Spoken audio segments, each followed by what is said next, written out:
मैं डॉक्टर रीता गुप्ता, सह आचार्य, महारानी श्री जया राजकीय महाविद्यालय भरतपुर, आज उत्पादन संभावना वक्र के बारे में जानकारी दे रही हूँ। प्रत्येक अर्थव्यवस्था, चाहे विकसित हो या विकासशील हो, पूंजीवादी हो, साम्यवादी हो, मिश्रित हो, उसे कुछ आधारभूत आर्थिक समस्याओं को हल करना होता है। हम सभी जानते हैं कि मानवीय आवश्यकताएं सीमित होती हैं, जबकि उनकी संतुष्टि के साधन सीमित व वैकल्पिक उपयोग वाले होते हैं। सीमित साधनों के कई प्रकार के उपयोग होने से चुनाव की समस्या उत्पन्न होती है। यही आर्थिक समस्या का मुख्य रूप माना जाता है। किसी भी आर्थिक समस्या के स्वरूप को ठीक से समझने में उत्पादन संभावना वक्र की अवधारणा से काफी मदद मिलती है। मूलभूत आर्थिक समस्याओं के विवेचन में इसका बहुत अधिक उपयोग किया जाता है। एक उत्पादन संभावना वक्र उत्पादन की सर्वोत्तम स्थिति को व्यक्त करता है। यह वस्तुओं के उन अधिकतम संयोगों को बतलाता है जो साधनों के उपयोग से प्राप्त किए जा सकते हैं। उत्पादन संभावना वक्र की मान्यताएं। पहली, पूर्ण रोजगार की स्थिति। हम मान लेते हैं कि अर्थव्यवस्था में पूर्ण रोजगार पाया जाता है तथा वह पूर्ण उत्पादन की दिशा में काम कर रही है,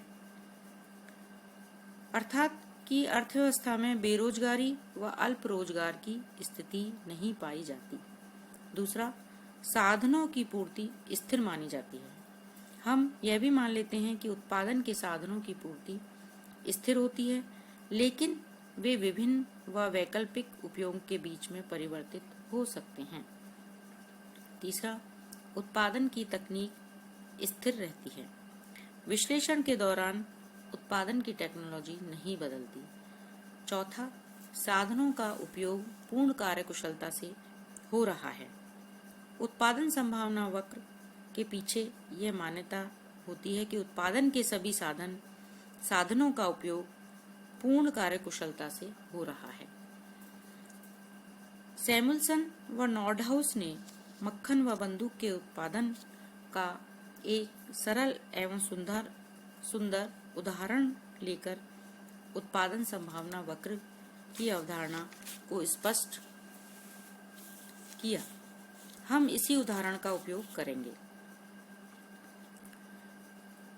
तालिका में बताया गया है कि उत्पादन की ABCDEF 6 संभावना है। इन वक्र इस तालिका को हम चित्र की सहायता से भी समझा सकते हैं। OX अक्ष पर मक्खन का उत्पादन व OY अक्ष पर बंदूकों का उत्पादन दर्शाया गया है। वक्र पर सभी बिंदु उत्पादन की विभिन्न संभावनाओं को सूचित करते हैं।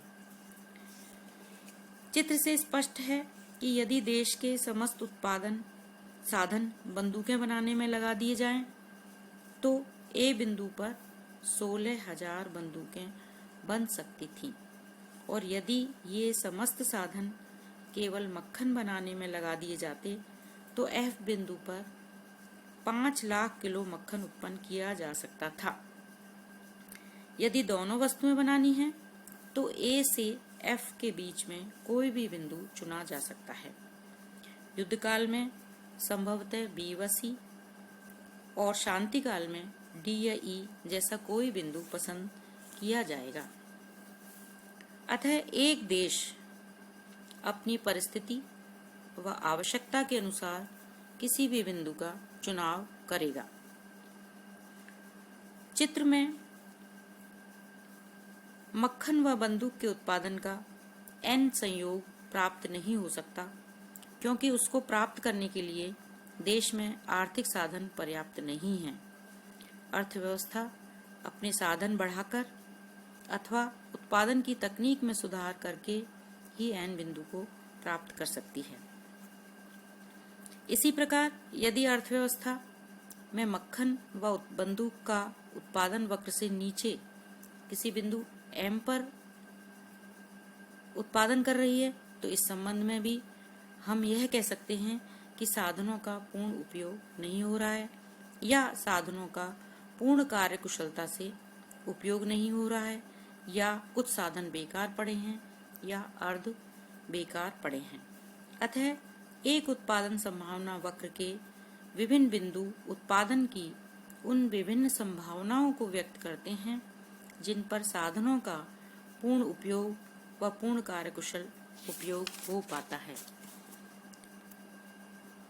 इस तरीके से हम इस महत्वपूर्ण निष्कर्ष पर पहुंचते हैं कि भारत जैसे निर्धन देशों के लिए पहली आर्थिक समस्या यह है कि वे अपने साधनों का पूर्ण एवं कार्यकुशल ढंग से उपयोग करें, अर्थात उत्पादन के कोई भी साधन फालतू न पड़े रहें, अर्थात श्रम, भूमि, पूंजी व उद्यम सभी साधनों का पूर्ण उपयोग किया जाए एवं पूर्ण कार्यकुशल विधियां अपनाकर किया जाए।